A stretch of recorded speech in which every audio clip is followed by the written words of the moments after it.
rock cable. Hello! Hello and welcome! We are here at the Rockstrasse Festival again 2025. As you can hear behind me, they're already playing rock and the weather is perfect. The guys are crazy in the background. But today I'm Gustav Brost and you're watching the Rock Cable, and today we have a special guest, Ouijabeard. Let's hear it. Okay, thank you for that. So we're now in the studio again, and today we have a special guest, Mr. Ouijabeard. I'm Gustav Brost, and welcome to the show. So you have a new album out, and you have also made a few albums before. And why did you record it? You know, actually it's a pretty long story, because if you go way back in my history, I played in another band, but this was a very hard process, because nowadays I use a lot of different techniques.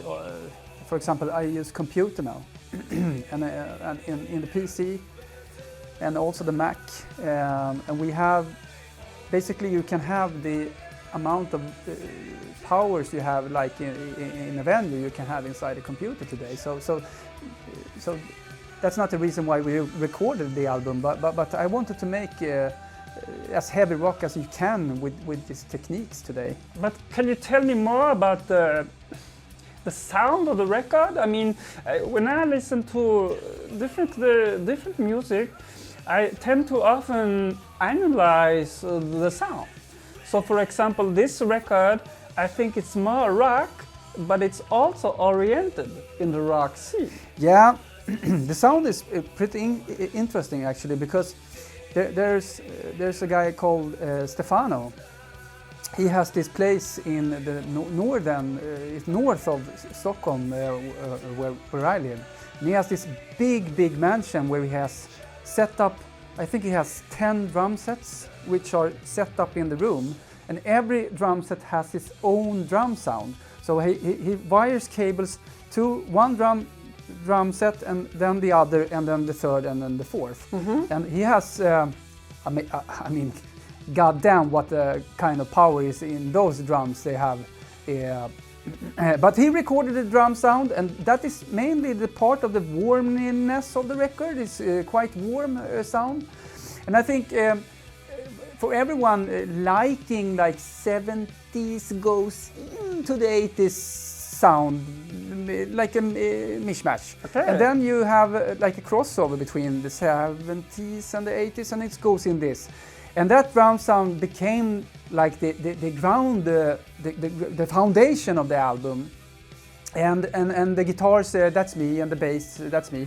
But some guitar leads and stuff by others, but mostly the sound is mixed by me. It's mastered by me, and you know, the whole sound is quite interesting actually.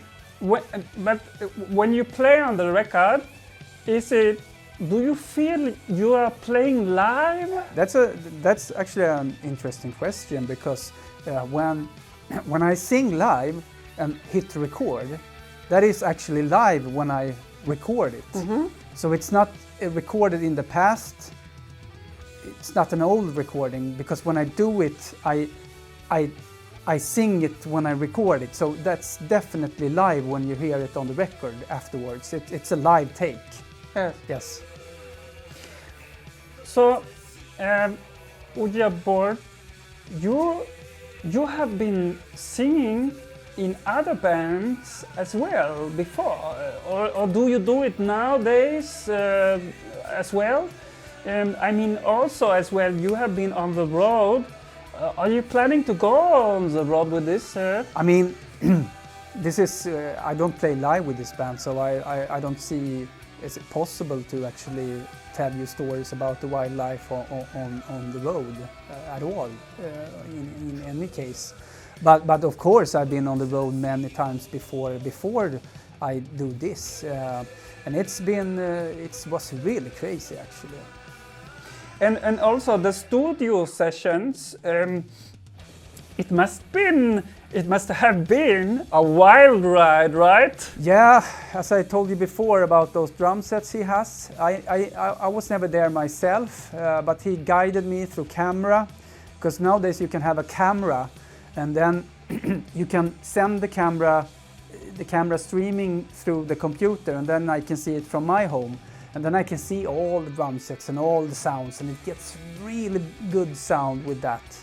But I need to ask you, can you relate to the audience when they really feel this kind of heavy music? I mean, the music, you can always feel it, right? Yeah, the audience is quite different, I think, from before, because before they didn't have cameras on their phone, and they didn't have. Now you can order French fries coming to the door, but back then you couldn't order French fries to the door. You had to fight and make money and have it in a. We had, when I was a kid, we had it was like a small pig. It was made of clay, and it was often colored like pink. And you put money in it, and you save, and when it was full, you could actually go out and buy food or whatever you needed, strings for the guitars or drumsticks, or maybe you want new cables, or maybe you just want to drink a soda or a beer or something like that. Ah, okay, interesting. So I'm a big fan of blending music. I mean, mix and so to speak. I can hear you when you sing. And you are mixing styles in so many ways. And tell me more about it. As I said before, there are many ways to mixing music. One way is to have a sound. And when you have a sound, you hear it. You hear the sound, and it can differ different sounds depending on which, if you want like a heavy sound or a harder sound, or more speed sound, but often you tend to mix. And the other thing is that if you like, for example, you maybe like Gary Moore, or maybe you like a band like I don't remember much bands anymore, but I'm sorry. There are many bands, and if you want to sound like them, that is a part, the range between having the sound and having influencing on the sound. So basically the sound becomes the sound you want to hear, and also the fans, when they listen to it, they can maybe see like the difference between the sounds in the all round. I really like this new album. It's heavy, it's crushing. I mean, it's crushing. It's like a maniac. The sound to it, I mean. Pantera meets Ghost, Skid Row, and the very normal album. Don't you think? Yeah, I don't agree at all in that case. What you're saying about sounding like what did you say? Ghost and Pantera and stuff like that. I tend to listen to the same thing year after year.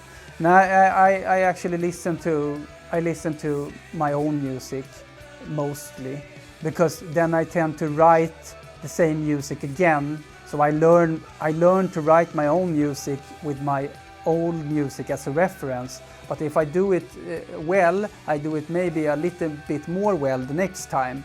But mostly, if I don't listen to my music, I maybe listen to Iron Maiden or maybe Scorpions or something like that. But the main reason, I mean, for this record to sound like this is probably because of me listening to myself or Iron Maiden. Yeah. So I heard you're planning for the future, right? So there are many ways of planning for the future, but are you planning to be like a ghost? Yeah, you're asking me about that again, and I don't know why. I have no plans to become that. First of all, I had the skull band, and that's over. It's really sweaty inside, and you can't see anything. And I don't want to do that trip again. And also, I don't like traveling too much. I mean, I maybe go to Mallorca sometimes, but I don't definitely not want to do that with planes and stuff and people annoying you all the time. So no, it's not going to be like that anymore. Or for example, it's a German band called Rammstein. Have you heard of them? It's pretty goddamn heavy. You know, you feel the punch. You feel the punch on the dance floor, and it's really punchy, edgy, heavy rock and roll, but still with a slight tone. You know, it has this urge to like feel on. You can feel it. I mean, as I told you before, there are three different ways of you have the sound, and then you have the other sound, which is from references, and then the third one that maybe you listen to the album like on point in the room with a vinyl or something, and I mean it's very for me. I listen to Iron Maiden mostly. Yeah, that's a good band actually. Do you like local beer? Yeah, I like it. I think it's there are very few. There are a lot of beers that are good. I like the bubbly ones with the cold ones. It's really good, the local. So now it's time for me to give you a game of questions. I ask this every I meet. And you answer, and I ask a question, and you answer the question. So are you ready? Yeah? Death metal or hardcore ghost? Yeah, you're asking that question again. I would say death metal, yes, because I like it. Interesting. Yeah. Drums and bass or rave music? Do you mean drums? Do you mean, is that a question where if I like drums or bass or rave? Clawfinger or Van Halen? I mean, it's hard to answer that actually, because I haven't heard those bands. Are they still playing now? I think it would be interesting to have if they collaborated in some way. I think that would be cool.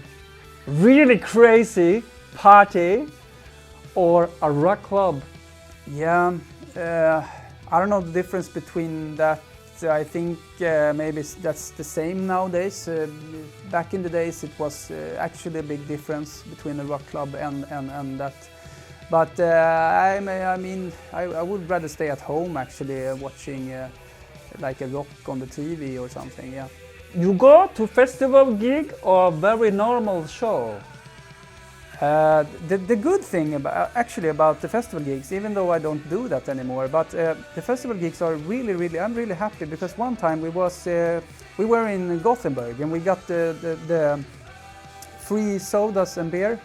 It was really good. It's great actually. We got the food and we got that sometime before as well, but I really like free food and sodas and beer maybe. Yeah. Okay. So I know I asked you to get your favorite albums, and I know you have taken with you the albums you really like. So you have favorite vinyls with you? Is it a warmest sound or is it retro? What is it today? I don't know about that. You know, I think it's rather bullshit than talk about the warmness in the sound, because it's like telling you it's warm in the sound, but it can in the sun. But you can get warm inside your house as well. You have start a fire or something. It's the same warmth, you know. And I think the same goes for like CDs, vinyls, or tape. You get the warmness anyway. It all has to do with the equalizer and stuff like that, and it's all horse shit actually. But one thing that is nicer, I think, that's the vinyl. It's bigger, so you get more for the money. I think for the bucks, you know. Yeah, I think I can show you a couple of the first one. Where's the camera? Is it there? There? Can you? Yeah, the first one, this one. This is actually, I think this is like a peak performance, not the actual sweatshirts, but in like performance as the band. This is a Slayer. They had really good looking clothes here as well at the time, and they had Dave Lombardo. And here you can see on the back side of the record, it's really nice because you can see that there isn't any crowd here. So I guess maybe it was after the show or before the show, but if it's during the show, I think it's really sad that they have no crowd. And now talking about Slayer, I mean, this is a personal favorite of mine. This is from Eindhoven. Yeah, it's really old. This was recorded in '85, and this is even greater. It doesn't have a picture on the backside of the no crowd, but it has really good songs. They're playing Hell Awaits and all that stuff. Crypts of Eternity, that's, oh my god, that's like totally crazy playing that song. What is the difference, really?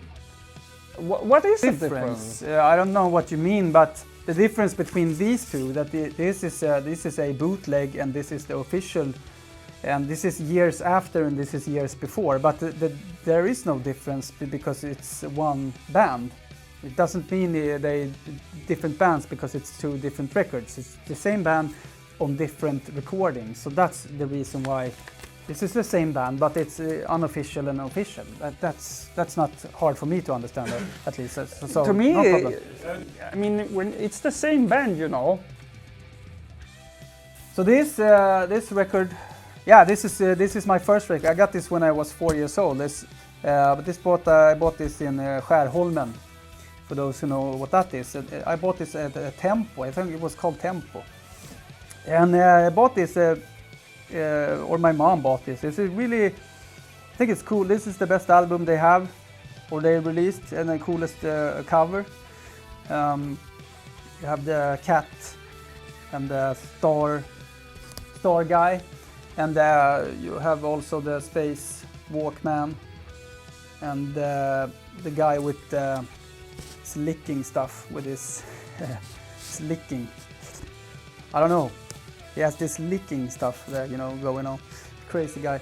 And this is actually a pretty cool one. Dismember. This is an EP, so it's not an album, so to speak. And also on the back you have it's Fred Durst here. So it's a really good album. Or EP or yeah. But regarding Kiss and this member, why do they have the same album cover? Can you explain? What do you mean? No. This is not the same band. These are two different bands.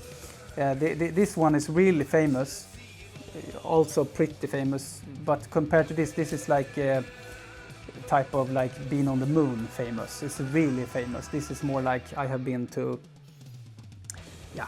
Not on the moon, but maybe you saw the Eiffel Tower or something. So this is yeah. Okay, so old band. All right, cool. I like bands. And a few more. This is Somewhere in Time. You don't have to say anything. It's about a robot. It's Iron Maiden, and he's from the future or in the future. And on the back you can see the future as well. The pyramid is in the future, and you see lightning strikes more than twice in the background, and you have a lot of signs here because they have that in the future. They actually have space in the future in the clouds, so you can see the Saturn rings and also falling stuff from the skies. So this is a future album. This is the best album. And also the last one, Gary Moore. I love the guy. Looks good, fashion-wise. Really good guitar playing, bluesy stuff and more rocky stuff and heavy metal and stuff. But this one is you have to buy this, not from me because I will keep this. You play guitar, right? No, I'm not that good at guitar because as people who have seen my albums or read in the credits, they can understand pretty that all the more complex leads are done by professionals, and I tend to hire the best professional there is in the business. And on this record, not as many professionals, but the best professionals I have worked with to this day. Mm-hmm. Do you like to play riffs? The first riff, that would be that song about what is it called? You got the guy in the armor. On the guitar? Is it that? Yeah, it's a good riff. Okay, but I want to say thank you for coming here into my studio and answering all my questions. Phantoms of Tomorrow will be out soon, I think, or is it now? Yes, and it's a very good record, very good. Thank you. I like it. Also, I like it. Nice to be here. Thank you. So, back to the festival. Okay, we're back here at the festival. It's going crazy and people are going crazy back behind the stage. And I just want to say thank you to the studio. Great job, great work, thank you. But next week's guest will not be on the show. I'm really sorry for that. It was supposed to be Ghost, the band. But Tobias, he isn't answering any of my emails. I don't have his phone number, so it's impossible to reach him. I'm really sorry for that. And also, I heard the latest record. It's actually a pop record, so I'm not that convinced anymore that we should have him on the show. But anyway, I think it's time to let go of this show for now, because it's time to rock. The Rock Cable.